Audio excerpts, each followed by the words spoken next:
Okay, we're gonna start our planting our little seeds now.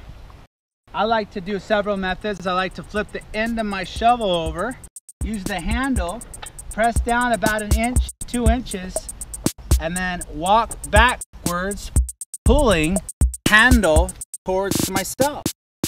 Pulling handle towards myself. Pulling handle towards myself. And that's one way to make a beautiful row for planting seeds. Grab your seeds, get them out of that Ziploc bag is great.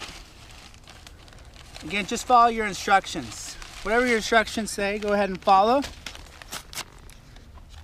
Then you get your seeds out. Again, don't worry about it first planting them too close together. You can always thin them out when they sprout. Make sure you get them maybe 1 inch apart. These are beans, for example. Again, other seeds you would want to plant, perhaps they're onion. Just make sure you read your instructions to your seed packs, follow them correctly. Make sure you're doing your planting, I would say, as early as late May. Early June is when I would like to plant it, unless I'm starting early with my indoor greenhouse gardening. Different methods on prepping, we'll go about that later in other future segments and episodes. But we just go through like this. You can shake using your fingers, just like so. About 2 inches up, let them draw and drop straight in. Sometimes when you leave seeds on top that aren't going to be covered, it attracts birds.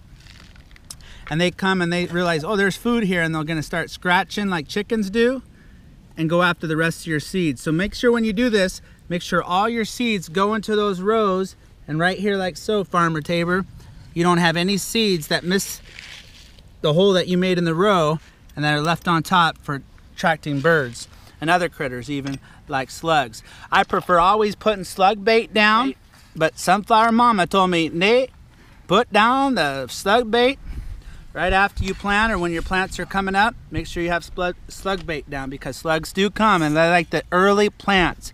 They like the real young, tender, premature plants. They go after that. Sunflower Mama said that I just go ahead and put that peat moss right over the seeds like so. Just like that. But I remember, right, Sunflower Mama told me look for those rocks, and if they fall down, to pick those rocks right out from the top. And once those rocks are removed, there's already nice fine soil and no barriers in between obstructing those seeds from growing up through the soil after germination. Here, I can go ahead and even use the spade to do that on the edge, on each edge, just like a painter.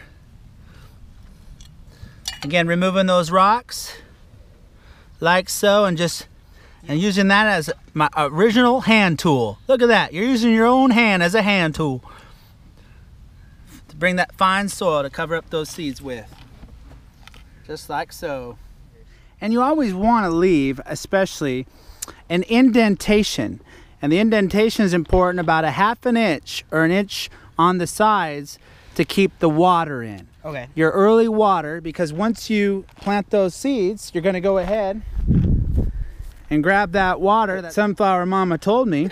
And because you have those indentations, as you pour the water on those freshly new planted seeds, the water stays and makes that nice little lake in the middle of the mound to make sure that the water goes properly to the seeds and isn't pouring off the mound. Yeah, that looks great.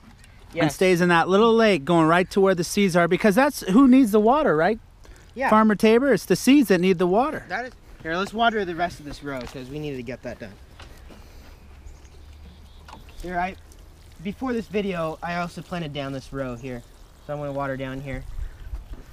So if you did forget to water where you plant, make sure if you remember right away and go ahead and complete that job test. Yeah, so those freshly new planted seeds get the water they need. All right, Farmer Tayber, thank you. This is great for our family.